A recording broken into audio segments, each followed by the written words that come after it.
अऊज़ु बिल्लाहि मिनश्शैतानिर्रजीम बिस्मिल्लाहिर्रहमानिर्रहीम अतअमुरूना अन्नास बिल्बिर्रि व तंसौना अंफुसकुम व अंतुम ततलूनल किताब अफला तअक़िलून वस्तईनू बिस्सब्रि वस्सलाह व इन्नहा लकबीरतुन इल्ला अलल खाशिईन अल्लज़ीना यज़ुन्नूना अन्नहुम मुलाक़ू रब्बिहिम व अन्नहुम इलैहि राजिऊन। सदक़ल्लाहुल अज़ीम। शुरू अल्लाह के नाम से जो बेहद मेहरबान निहायत रहम करने वाला है।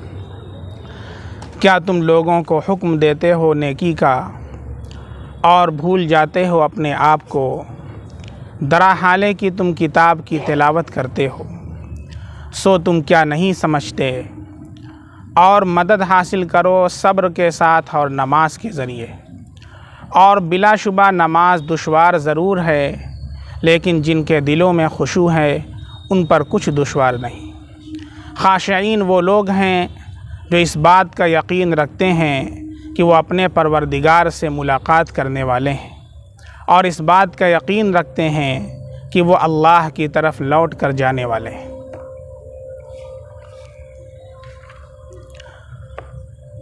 ये सूरतुल बक़रा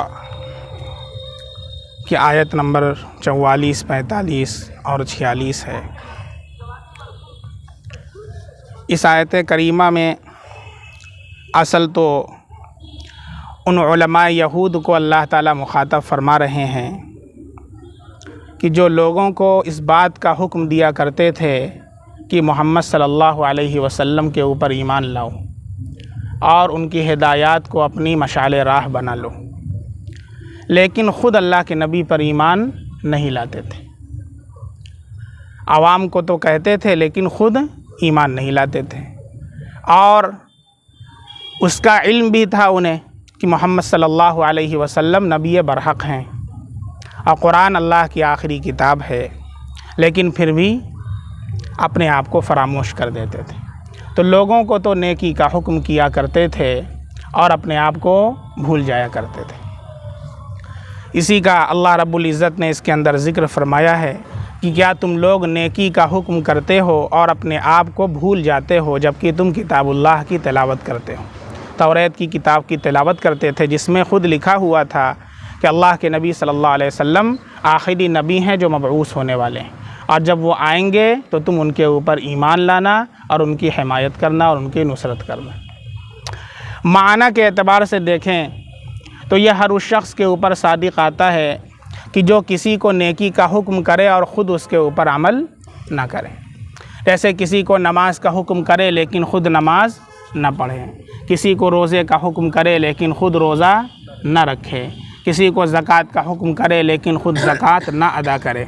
तो माना के एतबार से यह आयत आम है, हर उस शख्स को शामिल है जो ख़ुद तो अमल नहीं करता है लेकिन दूसरों को नेकी का हुक्म करता है। यहाँ पर यह इरशाद है। चुनांचे हज़रत अनस रज़ी अल्लाह ताला अन्हु से रिवायत है कि नबी करीम सल्लल्लाहु अलैहि वसल्लम ने इरशाद फरमाया कि मेराज की रात जब मेरा गुज़र ऐसे लोगों पर से हुआ कि मैंने उनको देखा कि उनकी जो ज़ुबानें हैं वो आग की कैंचियों से कतरी जा रही, उनके होंठ और उनकी ज़ुबानें आग की कैंचियों से कतरी जा रही हैं। तो मैंने जिब्रील अमीन से पूछा कि यह कौन लोग हैं, तो अल्लाह के नबी सल्लल्लाहु अलैहि वसल्लम को बतलाया गया कि यह आपके उम्मत के वो वाइज़ हैं, पेशा गो, जो सिर्फ़ लोगों को हुक्म करते थे और ख़ुद उसके ऊपर अमल नहीं किया करते थे, दुनियादार वाइज़। इसी तरीक़े से एक और रिवायत है, नबी करीम सल्लल्लाहु अलैहि वसल्लम ने इरशाद फरमाया कि बाज़ जन्नती लोग दोज़ख के अंदर कुछ लोगों को देख करके ये सवाल करेंगे कि क्या चीज़ है जिसने तुमको जहन्नम में पहुंचा दिया, जबकि तुम्हारी बातों पर अमल करने की वजह से हम जन्नत में हैं। तो क्या बात है कि तुम लोग जहन्नम के अंदर हो, जबकि तुमने जो बताया था उस पर अमल करने की वजह से अल्लाह ने हमको जन्नत में पहुंचाया है और तुम जहन्नम के अंदर हो। तो वो लोग कहेंगे कि हम तो लोगों को हुक्म दिया करते थे, सिखाया करते थे, ज़ुबान से कहते ज़रूर थे, लेकिन ख़ुद उसके ऊपर अमल नहीं किया करते थे। अब यहाँ पर एक मसला ये है कि इससे कुछ लोग ये समझ लें कि जो आदमी अमल ना करे वो नसीहत भी ना करे, ये दुरुस्त नहीं। जैसे कोई नमाज ना पढ़े तो नमाज के लिए लोगों से कहे भी ना, रोज़ा ना रखे तो रोज़े के लिए लोगों से कहे भी ना, तो ये समझना दुरुस्त नहीं है। इसलिए कि दो अलग अलग नेकी है, दो अलग अलग नेकी है। एक तो नमाज पढ़ना ये अलग नेकी है, नमाज का हुक्म करना ये अलग नेकी है। अगर कोई आदमी एक नेकी नहीं करता है तो उससे ये नहीं कहा जाएगा कि तुम दूसरी नेकी भी छोड़ दो। जैसे कोई नमाज नहीं पढ़ता है लेकिन रमज़ान में रोज़ा रखता है, तो उससे ये नहीं कहा जाएगा कि तुम रोज़ा मत रखो, उससे ये नहीं कहा जाएगा कि तुम रोज़ा मत रखो, बल्कि वो जो नेकी कर रहा है उसे तो करने दो, और इसके साथ साथ ये कहा जाएगा कि भाई तुम नमाज भी पढ़ने लगो, कितना अच्छा हो जाए। ठीक है। इसी तरीक़े से अगर कोई शख्स ऐसा हो कि वो नसीहत करे लेकिन अमल ना करे तो उसको नसीहत से रोका नहीं जाएगा, इसलिए कि एक काम जो हो रहा है वो भी बंद हो जाएगा। हाँ, ये कहा जाएगा कि अगर ये तुम्हारी नसीहत अमल के साथ होती तो कितना अच्छा होता, नसीहत से उसको मना नहीं किया जाएगा। लिहाजा इससे ये समझ लेना दुरुस्त नहीं है कि जो आदमी अमल ना करे वो नसीहत ना करे। चुनांचे इमाम मालिक रहमतुल्लाहि अलैह ने हज़रत सईद इब्न जुबैर रज़ी अल्लाह ताला अन्हु से नक़ल किया है कि हर एक शख्स ये सोच कर अम्र बिल मारूफ़ और नही अनिल मुनकर को छोड़ दे कि जब मैं पूरा आमिल हो जाऊँगा फिर लोगों को कहूँगा, तो दुनिया में एक भी तबलीग करने वाला बाकी न रहे। सारी दुनिया के लोग ये सोच लें कि जब मैं पूरा आमिल हो जाऊंगा फिर अमल करूंगा, फिर नसीहत करूंगा, तो पूरी दुनिया में कोई एक आदमी भी तबलीग करने वाला, हक़ बात बताने वाला बाकी ना रहे। इसी तरीक़े से हज़रत हसन बसरी रज़ी अल्लाह ताला अन्हु का इरशाद है, हज़रत हसन रज़ी अल्लाह अन्हु का इरशाद है कि शैतान यही चाहता है कि लोग इसी गलत ख़याल में पढ़ कर के तबलीग का फ़रीज़ा छोड़ दें कि भाई जब तो हम अमल नहीं करते तो क्यों कहें। इस वजह से ये शैतान का नूरानी धोखा है कि वो इस धोखे के अंदर मुब्तला करके ये चाहता है कि लोग अम्र बिल मारूफ़ और नही अनिल मुनकर को छोड़ दें। मारूफ़ यानी नेकी की बात का हुक्म करना और बुराई से रोकना ये छोड़ दें, और ये सोचें कि जब हम पूरे आमिल हो जाएंगे फिर अमल करेंगे। हज़रत हकीमुल उम्मत रहमतुल्लाहि अलैह फरमाया करते थे कि जब मैं ये देखता हूँ कि मेरा किसी चीज़ पर अमल नहीं है तो मैं उसके बारे में वाज़ कहता हूँ, मैं उसके बारे में वाज़ कहता हूँ। अल्लाह उसकी बरकत से मुझे अमल की तौफ़ीक़ अता फरमा देते हैं कि मैं ये सोचता हूँ कि ऐ थानवी तू कहता तो है लेकिन करता नहीं है, तो फिर मैं अमल करना शुरू कर देता हूँ। इस वजह से ये समझना कि जो आदमी अमल न करे वो नसीहत न करे, ये इस आयत का मकसूद नहीं है, बल्कि इस आयत का मतलब ये है बेअमल आदमी को वाज़ कहना जायज़ नहीं है, ये इसका मतलब नहीं है, बल्कि इसका मतलब ये है कि वाइज़ को बेअमल नहीं होना चाहिए, वाइज़ को बेअमल नहीं होना चाहिए, यानी अमल के साथ वाज़ करे तो क्या ही अच्छा हो। लेकिन ऐसा कहना कि बेअमल को वाज़ कहना जायज़ नहीं है, ये मकसद नहीं है आयत का और ना ही ये मुराद है। लेकिन फिर यहाँ पर एक सवाल होता है कि जो यहाँ पर कहा गया कि तुम हुक्म करते हो और अपने आप को भूल जाते हो, तो वाइज़ के लिए अमल करना ज़रूरी है, तो गैर वाइज़ के लिए अमल करना ज़रूरी नहीं है। जो वाइज़ है उसके लिए जैसे अमल करना ज़रूरी है, इसी तरह गैर वाइज़ के लिए भी अमल करना ज़रूरी है। जो नसीहत करने वाला है उसके लिए जैसे अमल करना ज़रूरी है, ऐसे ही जो सुनने वाला है उसके लिए भी अमल करना ज़रूरी है। फिर ये क्यों कहा गया अतअमुरूना अन्नास बिल बिर्रि व तंसौना अनफुसकुम, यानी तुम हुक्म करते हो और अपने आप को भूल जाते हो। तो यहाँ पर वाइज़ को क्यों कहा गया, गैर वाइज़ को क्यों नहीं कहा गया? तो इसका जवाब ये है कि असल में वाइज़ जो होता है वो किसी भी तरीक़े से बरी ज़िम्मा नहीं हो सकता है, इसलिए कि उसे उसका इल्म है, उसे उस मसले का इल्म है, जानता है, और जानने के बावजूद अगर अमल ना करे तो अल्लाह के सामने हम क्या उज़्र पेश करेंगे। और गैर वाइज़ तो एक दर्जे में ये कह भी सकता है कि अल्लाह ताला मुझे इसका इल्म नहीं था। अगरचे इल्म हासिल करना उसके ज़िम्मे ज़रूरी है, लेकिन एक दर्जे में ये कह भी सकता है। लेकिन वाइज़ जो उसका हुक्म कर रहा है उसके लिए क्या माजूरी बाकी रहेगी और क्या उज़्र बाकी रहेगा।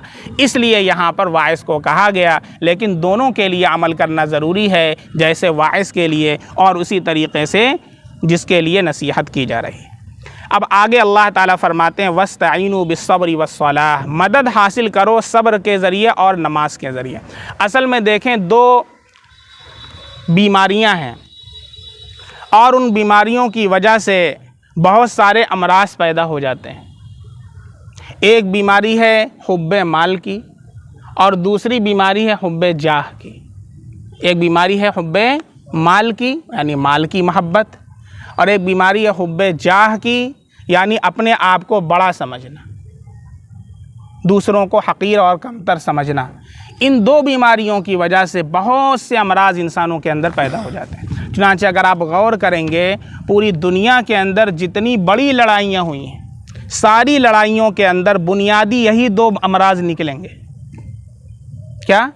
हुब्बे माल के लिए या हुब्बे जाह के लिए, इख्तिदार हासिल करने के लिए या माल की मोहब्बत में। यही दो बुनियादी वजूहात निकलेंगी जिसकी बुनियाद पर बड़े बड़े जो है अमराज पैदा होते हैं और बड़ी तबाहियों का दरवाज़ा खुल जाता है।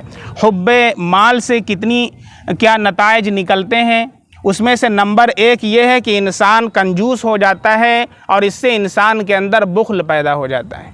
फिर जहाँ पर ख़र्च करना है वहाँ भी खर्च नहीं करता है। इसका नाम किफ़ायत शिआरी नहीं है, बल्कि इसका नाम बखीली और कंजूसी है। और अल्लाह के नबी का इरशाद है, ला यदखुलुल जन्नत बखीलुन वला मन्नानुन, जन्नत में ना तो बखील दाखिल होगा, ना ही एहसान करके जतलाने वाला दाखिल होगा। ना ही एहसान करके, एहसान कर दिया अल्लाह के लिए किया है, बतलाने के लिए जतलाने के लिए नहीं किया है। तो इससे बहुत से अमराज में से एक मर्ज़ तो ये पैदा होता है। दूसरा ये कि उसका नुकसान खुद इंसान की ज़ात को होता है, यानी लोग उससे कतराने लगते हैं और ये समझते हैं कि इंसान माल का बहुत बड़ा हरीस है और माल के आगे उसके नज़दीक किसी और चीज़ की, हत्ता कि अल्लाह के हुक्म की भी परवाह नहीं है। जिसके आगे हुब्बे माल होता है, माल की मोहब्बत जिसके दिल में सरायत कर जाती है, फिर अल्लाह के हुक्म को भी वो टाल देता है, अल्लाह के नबी के हुक्म को भी वो टाल देता है। इसी तरीक़े से दूसरी बीमारी खुद गर्ज़ी की पैदा हो जाती है। जो अमल इंसान करता है उसके अंदर अपनी गरज़ को, अपने मकसद को पेश नज़र रखता है।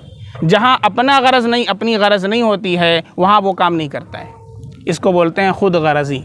और हदीस के अंदर अल्लाह के नबी का इरशाद है, खैरुन्नास मन यनफ़उन्नास, लोगों में सबसे बेहतर इंसान वो है जो लोगों को नफ़ा पहुँचाए। ये सिफ़त उसके अंदर से निकल जाती है। वो हर काम के अंदर अपनी गरज़ को और अपने फ़ायदे को पेश नज़र रखता है। जहाँ उसका फ़ायदा नहीं होता वहाँ से कतर जाता है। ये किस वजह से होता है?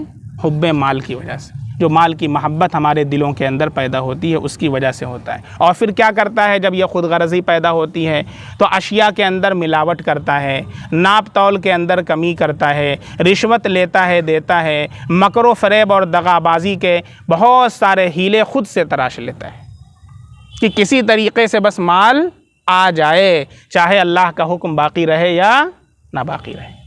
फिर उसके आगे हमेशा माल की मोहब्बत पैदा हो जाती है और ये इतनी ज़्यादा गालिब हो जाती है कि दूसरों का खून भी निचोड़ लेता है, लेकिन फिर भी इसको आखिरत की परवाह नहीं होती है।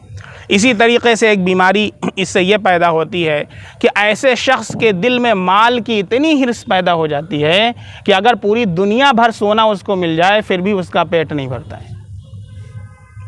वो दूसरी दुनिया के चक्कर में पड़ जाएगा, दूसरी दुनिया मिल जाए फिर तीसरी दुनिया के चक्कर में पड़ जाएगा, लेकिन उसका पेट कभी भरने वाला नहीं होता है।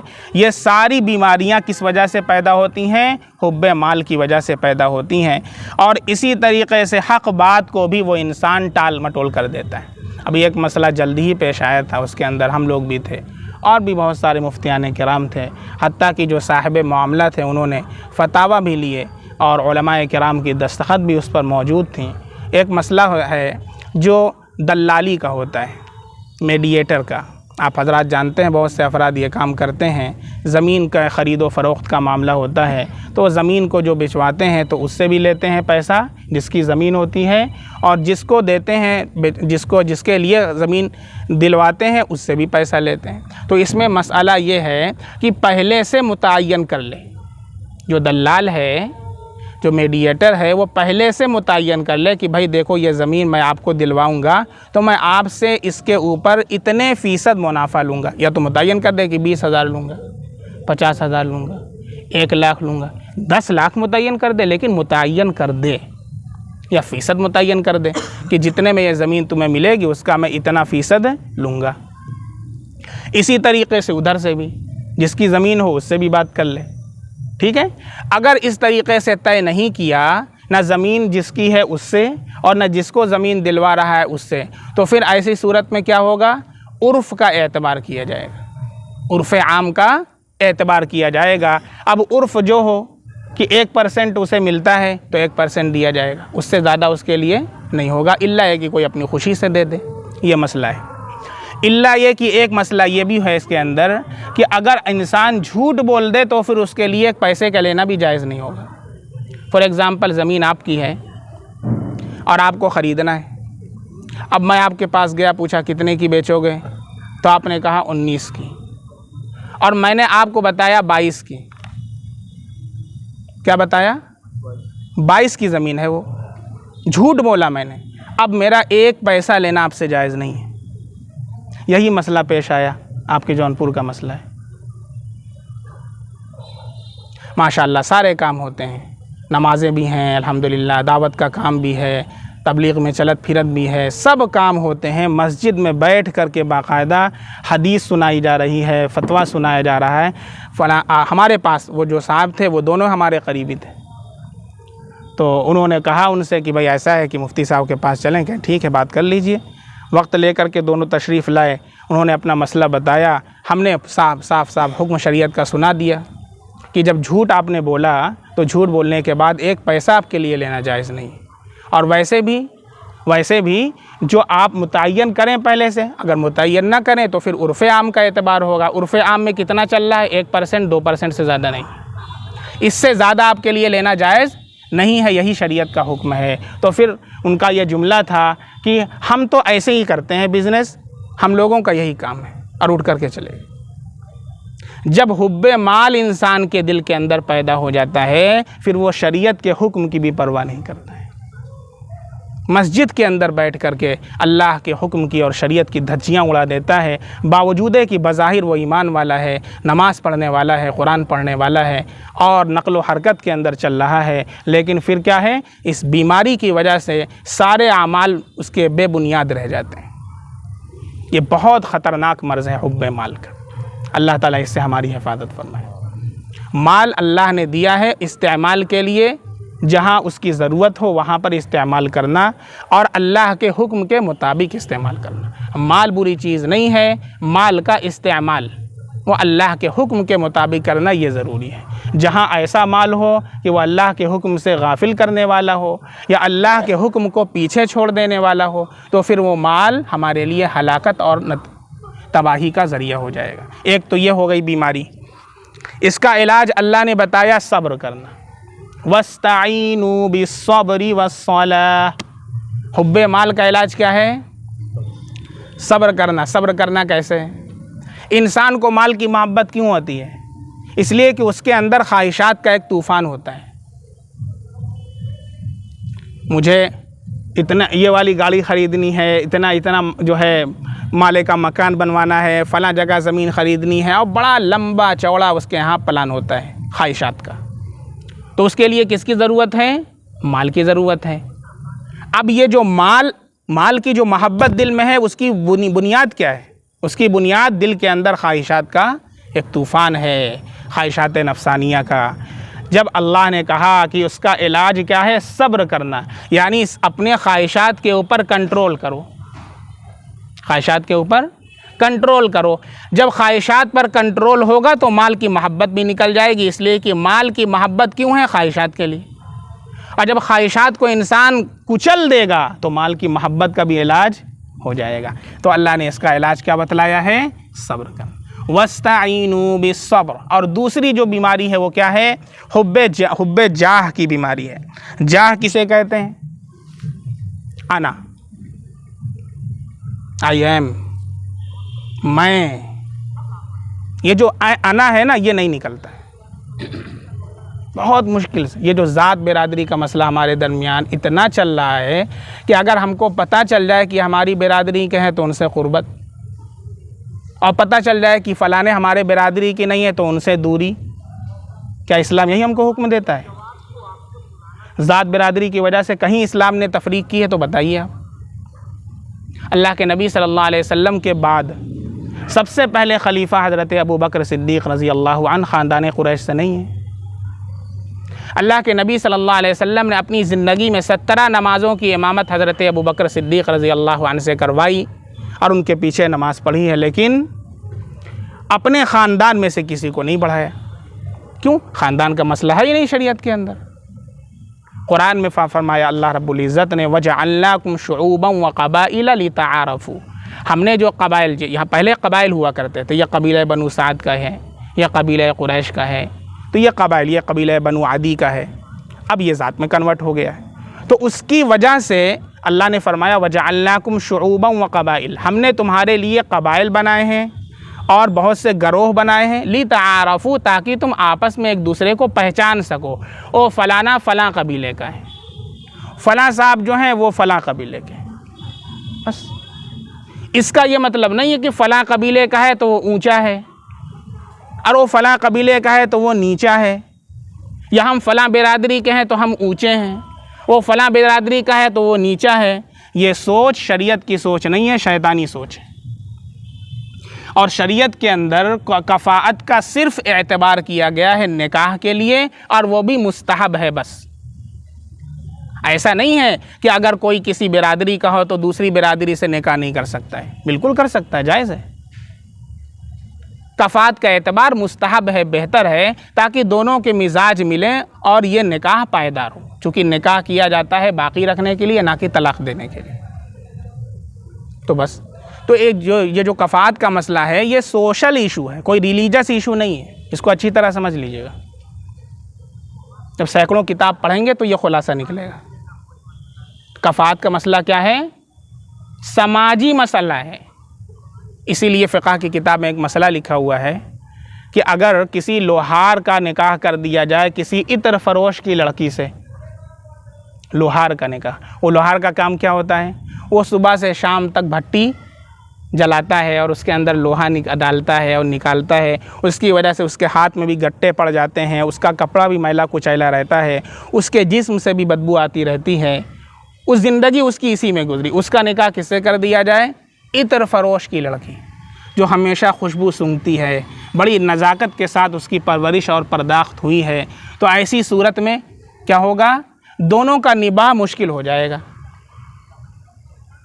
बात समझ में आ रही है? निकाह तो हो जाएगा, लेकिन इसलिए इसका एतबार किया गया है कि उसी कैटेगरी, उसी दर्जे का हो। और हिंदुस्तान के अंदर जो बिरादरियाँ चल रही हैं, साहिब हिदायत ने साफ लिखा है, इन्ना अंसाब अल आजिमी गैरु मखलूतुन, यानी हिंदुस्तान के अरब के अलावा जो जितने भी अक़वाम दुनिया में पाई जाती हैं उनके अंसाब महफूज नहीं हैं, उनके नसब महफूज नहीं है। अभी आप ही से पूछ दिया जाए, चलिए आप कहते हैं कि हम सैयद हैं, तो अपना जो है शजरा आप बयान कीजिए,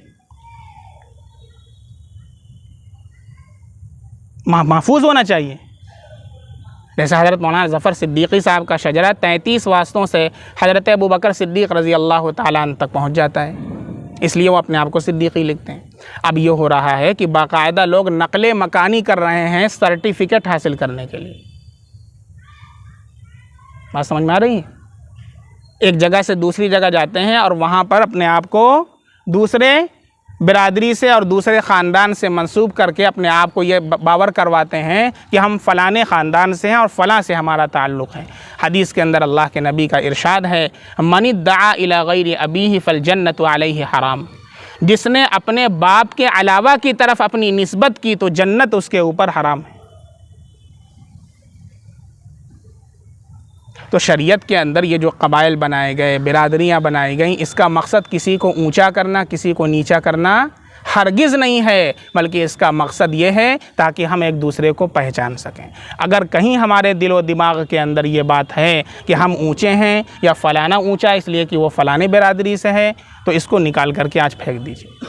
और इस वजह से अगर हमारे क़ल्बो दिमाग में कभी ये बात आती है कि वो फ़लाँ बिरादरी के इसलिए हमारा अटैचमेंट है और वो हमारी बिरादरी के नहीं इसलिए उनसे हमारा अटैचमेंट नहीं है, तो ये इस्लामी तस्वीर नहीं है, ना इस्लामी मिजाज है। हम लोगों ने 15-15, 20-20 साल तक पढ़ा है। हमारे जो क्लासमेट थे माशाल्लाह सब मौलाना है, मुफ्ती हैं माशाल्लाह, पूरी दुनिया में काम कर रहे हैं। आज तक मुझे नहीं मालूम कि मेरे साथ जो बैठने वाला मेरा दोस्त था उसकी बिरादरी क्या है। जब से यहाँ आए हो देख रहा हूँ अजीब अजीब सूरत हाल पेश आ रही है, बाकायदा लड़ाइयाँ हो जाती हैं। एक बिरादरी की वजह से लोग जमा हो जाते हैं सपोर्ट करने के लिए, एक आदमी की तैयार हो जाते हैं और दूसरे को सपोर्ट नहीं करते हैं इसलिए कि वो उसकी बिरादरी का है। ये बहुत ज़्यादा ये जो सोच पनप रही है ये इस्लामी मिजाज के बिल्कुल ख़िलाफ़ है और कसरत के साथ मुसलमानों के अंदर ये वबा पाई जाती है कि हम फ़लाने हैं तो हम फ़लाने हैं। तो मुंशी जी अक्सर यहाँ पर शेर पढ़ा करते, मैं बचपन से यहाँ आता हूँ, कि तुम मिर्ज़ा भी हो, सैयद भी हो, अफ़गान भी हो, पहले ये तो बताओ कि मुसलमान भी हो। इस्लाम की कोई फ़िक्र नहीं कि हम मुसलमान हैं कि नहीं हैं, बल्कि किसकी फ़िक्र है, हम मिर्ज़ा हैं, हम सैयद हैं, हम अफ़गान हैं। इसलिए अल्लाह ने कुरान में फरमाया इन्न अकरमकुम इंदल्लाहि अतकाकुम, तुम में सबसे ज़्यादा इज़्ज़त वाला, सबसे ज़्यादा करामत वाला, सबसे ज़्यादा शरफ़ वाला वो शख्स है जो अल्लाह के नज़दीक सबसे ज़्यादा तक़वे वाला है। वरना अबू लहब अल्लाह के नबी का चचा है। पूरे कुरान में क़यामत तक के लिए पूरी उम्मत लानत भेजती है उसके लिए, तब्बत यदा अबी लहबि व तब, टूट जाए अबू लहब के दोनों हाथ और वो हलाक हो जाए। क्यों? और उसकी बीवी के लिए भी आगे लानत है। वम्रअतुहु हम्मालतल हतब, जंगल में जाती थी, वहाँ से छोटी छोटी लकड़ियाँ कांटे वाली चुन कर के लाती थी, अल्लाह के नबी सल्लल्लाहु अलैहि वसल्लम के घर से लेकर मस्जिद तक बिछा दिया करती थी कि आप मस्जिद जाएं तो आपके पैरों में कांटे चुभें। उसकी मौत भी उसी तरह हुई। गई थी, लकड़ी काट के ला रही थी और एक जगह आराम के लिए बैठी है और गट्ठर की जो गांठ होती है उसको अपने गले में यूँ डाल लिया कि ताकि वो हमारे पास महफूज रहे, और वो लकड़ी का गट्ठर ढुल के लुढ़क करके उधर चला गया और उसकी गर्दन फंस गई और उसी में मर गई। वम्रअतुहु हम्मालतल हतब फी जीदिहा हब्लुम मिन मसद, उसकी गर्दन के अंदर बटी हुई रस्सी है। तो क्यों भाई? तो अल्लाह के नबी के चचा हैं। अल्लाह ने क्या बताया? तक़वा नहीं है, ईमान नहीं है, तो फिर ज़ात पात से काम चलने वाला नहीं है। अल्लाह के नज़दीक क्या मेयार है? तक़वा मेयार है। अल्लाह के नज़दीक अल्लाह का खौफ मेयार है। अल्लाह के नज़दीक अल्लाह की खशियत मेयार है। और यही हमारा मरकूज़ और यही हमारा मंसूब होना चाहिए। कभी हमारा मंसूब ज़ात और बिरादरी नहीं होना चाहिए। इस्लाम से जो रिश्ता जोड़ता है हमें वो ईमानियत है, वो इस्लामियत है, वो ज़ात बिरादरी नहीं है। बात समझ में आ रही? इसलिए आज से इसको अपने जहनों से निकाल करके फेंक दें अगर सच्चे पक्के मुसलमान बनना चाहते हैं। वरना बड़े बड़े लोगों को मैं देखता हूँ, बस अल्लाह की पनाह मैं क्या कहूँ, इतने बड़े हजरात हैं कि हम कुछ बोल भी नहीं सकते, वो ये सब बातें करते हैं, गिरी हुई हरकतें हैं ये सब। खुद आप ज़रा सोचें, अल्लाह के नबी सल्लल्लाहु अलैहि वसल्लम ने, भाई इंसान तो, मुसलमान तो दूर की बात, ग़ुलाम जानते हैं किसे कहते हैं? ग़ुलाम जब जंगें हुआ करती थीं तो जंगों में जो जीत जाया करता था तो दूसरे तरफ के जो ग़ुलाम और बांदियाँ जो लोग मिलते थे वो उनको अपनी कस्टडी में ले लेता था, तो उसके यहाँ ग़ुलाम बन जाया करता था। अब वो उसके हाथ में, चाहे उसको आज़ाद कर दे या उसको अपनी मातहती में रखे। हज़रत ज़ैद इब्न हारिसा रज़ी अल्लाहु अन्हु ये क्या थे? अल्लाह के नबी सल्लल्लाहु अलैहि वसल्लम के आज़ाद करदा ग़ुलाम थे। बहुत से ग़ुलाम हमारे नबी ने आज़ाद किए, हज़रत अबू बकर सिद्दीक़ रज़ी अल्लाहु अन्हु ने आज़ाद किए हैं। उनका निकाह अल्लाह के नबी सल्लल्लाहु अलैहि वसल्लम ने अपनी फूफीज़ाद बहन हज़रत ज़ैनब बिनते जहश रज़ी अल्लाहु अन्हा से, जो कि ख़ानदान कुरैश से थीं, उनका निकाह किससे किया? आज़ाद करदा ग़ुलाम के साथ किया। कहाँ गई हमारी ज़ात बिरादरी? कहाँ गए वो लोग जो बिरादरी बिरादरी चिल्लाने वाले हैं? अल्लाह के नबी को सबक पढ़ाएंगे आप? क्यों? इसका खात्मा करने के लिए उम्मत से ज़ात बिरादरी का। क्योंकि हज़रत ज़ैद इब्न हारिसा रज़ी अल्लाह ताला अन्हु पक्के ईमान वाले थे और तक़वा वाले थे, और यही मेयार है। एक सहाबी अल्लाह के नबी के पास आए, काले कलूटे थोड़ा सा थे। पूछा शादी हो गई है? कहा कि मुझ काले कलूटे को कौन अपनी बच्ची देगा? कहा कि अच्छा, जाओ अपने कबीले के सरदार के पास जाओ। उनके कबीले के जो सरदार थे उनकी बेटी बड़ी खूबसूरत थी, और उसके रिश्ते बड़े बड़े उमरा और रुआसा की तरफ से आ रहे थे कि हमसे निकाह कर दीजिए, हमसे निकाह कर दीजिए। कहा कि जाओ अपने कबीले के सरदार के पास मोहम्मद का पैगाम लेकर, और उनको बता दो कि मैंने भेजा है और अपनी लड़की से मेरा निकाह कर दें। उन्होंने कहा अल्लाह के नबी, कहाँ वो फलां, कहाँ मैं? कहा कि मैं भेज रहा हूँ, जाओ। ठीक, अल्लाह के नबी का हुक्म था, इनकार भी नहीं कर सकते। गए, दरवाज़ा खटखटाया, निकले, सलामु अलैकुम रहमतुल्लाह। वालेकुम अस्सलाम। किस लिए आना हुआ है? मोहम्मद अरबी सल्लल्लाहु अलैहि वसल्लम ने भेजा है। किस लिए भेजा है? आप अपनी लड़की से मेरा निकाह कर दीजिए। उन्होंने मना कर दिया, मैं तुझसे कैसे निकाह करूं? मेरी लड़की के रिश्ते तो इतने बड़े बड़े घराने से आ रहे हैं। फ़ौरन दरवाज़ा बंद कर लिया। उनकी लड़की पीछे से सुन रही थी। जब उनके अब्बा घर पहुँचे, कहा कि कौन आया था? कहा कि वो एक काला था, काला कलूटा आदमी था, आया था तुम्हारा निकाह का पैगाम लेकर। आपने क्या कहा? कि मैंने मना कर दिया। कहा कि आपने ये तो देखा कि कौन आया था, ये नहीं देखा कि किसने भेजा था। फ़ौरन जाइए, कब्ल इसके कि वो अल्लाह के नबी के पास पहुँचे और आपकी शिकायत करें। मैं ये नहीं चाहती, आप फ़ौरन जाइए, मैं इसके ऊपर राज़ी हूँ। अल्लाह के नबी सल्लल्लाहु अलैहि वसल्लम तक वो जा रहे थे कि रास्ते में पीछे पीछे सरदार साहब भागे जा रहे हैं, क्योंकि इस्लाम इसकी तालीम देता है।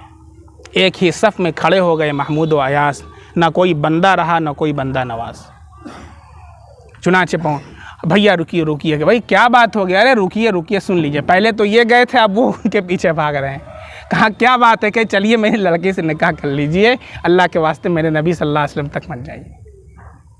निकाह हो गया। क्यों? इसलिए कि शराफत की चीज़ तक़वा है। आज तो हम सबसे पहले रंग देखते हैं, कैसी लड़की है, खूबसूरत है कि नहीं। सबसे पहले ये सवाल होना चाहिए, दीनदार है कि नहीं। कोई पूछता है आज के दौर में? सबसे पहले हम क्या पूछते हैं? कैसी है, देखें, थोड़ा लुक देखें, लुक। और लुक सब लोग देखते हैं मिल करके, छोटा भाई भी देखेगा, बड़ा भाई भी देखेगा।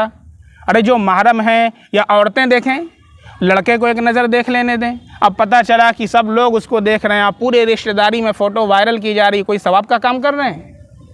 हरामकारी कर रहे हैं बैठ करके आप लोग। और मंगनी आज मंगनी नहीं होती है, बल्कि वो मंगनी क्या है? शादी से बढ़ करके हम कर रहे हैं। सिर्फ शरीयत में इतना है कि आपको कोई लड़की पसंद है या घर वालों ने पसंद किया है, तो आप अपने घर की महरम औरतों को भेज दें और तारीख़ तय कर लें और फिर उसके बाद निकाह कर लें। इतनी आसान शादी अल्लाह ने की है, लेकिन हमने उसको इतना मुश्किल बना दिया है कि आज के दौर में एक बाप जो है वो कर्ज़ लेने पर मजबूर है अपनी बच्ची का निकाह करने के लिए। और फिर भी हम ऐसे हैं कि हमसे महर नहीं अदा होता। लेंगे तो दहेज में 4 चक्का गाड़ी, और जब महर देने की बात आएगी तो आएंगे मसला पूछने कि मुफ्ती साहब कैसे माफ़ होगा। ये जौनपुर के अंदर एक साहब है भाई, लड़के वालों ने मंगनी हो गई, अब्बा ने डिमांड कर दिया 4 चक्के गाड़ी की। अब भाई अब्बा मरता तो क्या ना करता, वो बेचारा कहीं से कर्ज़ वगैरह मांग करके, चूँकि लड़की थी इसलिए उसने इंतज़ाम किया और उसने गाड़ी भी दिया। और उसके बाद दूसरे दिन दूल्हे साहब मेरे पास आए, कहा अस्सलामु अलैकुम, खैरियत तो है भाई? कहा कि एक मसला पूछने आए। हमने कहा बताइए क्या मसला है? वो कहने लगे महर जो है वो माफ़ हो जाएगा। मैंने कहा महर माफ़ हो जाएगा? ये क्या बात है भाई? ये कहीं नहीं पूछना, गाड़ी माफ़ हो जाएगी, 4 चक्का गाड़ी माफ़ हो जाएगी, वापस करवा दें? क्या नहीं, वो महर पूछ रहे, महर माफ़ होगा। हमने कहा कितना महर है? कहीं 10,000 रुपया। मैंने कहा जब गाड़ी लेना था, बहुत सख्त मैंने बोला, मैंने कहा जब गाड़ी लेना था तब आपने आकर के पूछा नहीं कि गाड़ी माफ़ हो जाएगी, जबकि ये हराम है लेना। और महर देने की बात आई, हत्ता की मसला लिखा हुआ है, महर मुअज्जल है, तो बीवी को ये इख्तियार है कि वो अपने आप को शौहर के सुपुर्द ना करे जब तक कि अपनी महर वसूल ना कर ले। आज बीवी मर जाती है, हत्ता की महर नहीं देते हैं लोग। अरबों का बहुत अच्छा रवाज है कि वो पहले ही महर भिजवा देते हैं। भाई एक आप सामान ख़रीद रहे हैं तो पैसा देंगे ना, ये गोया कि एक बया शरा वाला मामला है। आपके लिए मिलके बुज़ा हलाल हुई है महर के एवज़, सोहबत करना हलाल हुआ है महर के एवज़, महर आप देना ही नहीं चाहते, माफ़ करा रहे हैं, तो आपकी मर्दानगी के ख़िलाफ़ है। अरे बीवी खुद से माफ़ कर दे तो बात अलग है, लेकिन अगर ऐसा माहौल क्रिएट कर दिया जाए कि बेचारी मरे तो क्या ना करे, माफ़ ना करे, तो वरना मार मार के सीधा कर देंगे, तो इसे माफ़ करना भी नहीं कहते हैं, इसे तो मजबूर करना कहते हैं। ये सूरत हाल हमारे मुआशरे की है। फिर कहते हैं अल्लाह की मदद क्यों नहीं आ रही है। अल्लाह की मदद ऐसे लोगों पर आएगी जो दूसरों का खून चूसते हों, उनके ऊपर अल्लाह की मदद आएगी। अक्सर दीनदार लोगों का यह हाल है, अल्लाह माफ़ फरमाए। बाकायदा जो लोग नमाज़ पढ़ने वाले हैं उनका यह हाल मैं आपको बता रहा हूँ। जो गैर दीनदार हैं उनका क्या हाल है, उनको तो छोड़ दीजिए, ये दीनदारों का हाल है माशाअल्लाह। इस वक्त अच्छे अच्छे दीनदार जहेज़ की डिमांड कर रहे हैं, एक पैसा लेना जायज़ नहीं है आपके लिए। आप लड़की से निकाह कर रहे हैं कि गाड़ी से निकाह कर रहे हैं, अल्लाह माफ़ फरमाए। अगर ऐसा किया हो तो जाकर के लड़की से और उसके घर वालों से माफ़ी मांगिए, और हो सके तो उसका पूरा पैसा वापस कीजिए आप। अगर अल्लाह के सामने खड़े होने का खौफ है, वो आखिर आयत में देखिए आ रहा है, अल्लज़ीना यज़ुन्नूना अन्नहुम मुलाक़ू रब्बिहिम, ख़ाशिईन कौन लोग हैं जिन्हें इस बात का यकीन है कि वो अपने रब से मुलाकात करने वाले हैं। क्या हमको इस बात का यकीन है कि हम अपने रब से मिलने वाले हैं, और यकीन है फिर भी ऐसा काम कर रहे हैं? शर्म नहीं आती है? चुल्लू भर पानी में डूब करके मर जाना चाहिए ऐसे लोगों को। और शादी के अंदर बफर सिस्टम रखते हैं, बैल सिस्टम है ये, यहूद और नसारा के तरीक़े को इख्तियार करते हैं, फिर कहते हैं अल्लाह की मदद आ जाए। सबसे पहले अल्लाह के सामने सच्चे दिल से तौबा कीजिए जितनी गुनाहें करते हैं, और फिर अल्लाह की मदद आज भी वैसे ही आएगी जैसे कि अल्लाह रब्बुल इज़्ज़त ने ग़ज़वा बद्र के अंदर फ़रिश्तों को उतारा था कि मुसलमान सबसे पहले सच्चे दिल से अल्लाह से तौबा करें, अपने गुनाहों की माफ़ी मांगें, और कहें अल्लाह से कि अल्लाह ताला आइंदा हम हराम काम नहीं करेंगे। तो ये जो दो बीमारियाँ बतलाईं, एक है हुब्बे माल और दूसरी है हुब्बे जाह, इन दो बीमारियों की वजह से इतनी बीमारियां पैदा होती हैं कि फिर वो बीमारियां बड़ी बड़ी हलाकत और तबाही का बायस बन जाया करती हैं। अल्लाह ने दोनों का इलाज बताया, वस्ताईनु बिस्सब्रि वस्सलाह, और मदद हासिल करो सब्र के ज़रिए और नमाज के ज़रिए। सब्र इलाज है हुब्बे माल का, और नमाज इलाज है हुब्बे जाह का। इसलिए कि जितनी अकड़ है, जितना ताव है, और जितनी अपने आप को बरतर और बेहतर समझते हैं, नमाज के अंदर दोनों का इलाज है। नमाज के अंदर एक तो अपने उज़्व के ज़रिए से भी, ज़ाहिर के ज़रिए से भी, कभी रुकू करना है, कभी सजदा करना है, उस अल्लाह के सामने अपने आप को बिल्कुल मटिया मेट कर देना, अपने आप को मिट्टी में मिला देना है कि अल्लाह के सामने हमारी कोई हकीकत नहीं है, और दिल से भी अपने आप के ऊपर पशेमान होना है, और आजिज़ी और इनकिसारी अपने अंदर पैदा करना है। तो ये नमाज, ये किसका इलाज है? हुब्बे जाह का इलाज है। अल्लाह ताला ये दोनों बीमारियां हमारे अंदर से ख़त्म फरमा दे। उसके आगे फरमाया, व इन्नहा लकबीरतुन इल्ला अलल खाशिईन, और ये नमाज दुशवार ज़रूर है मगर जिनके दिलों में खुशू है उनके ऊपर कुछ दुशवार नहीं है। अल्लाह ताला हमें खुशू वाला बनाए। खुशू किसे कहते हैं, खुजू किसे कहते हैं, खाशिईन कौन हैं, खाज़िईन कौन हैं, इंशाअल्लाह इसके ऊपर तफसीली बहस अगले हफ्ते आपके सामने पेश की जाएगी।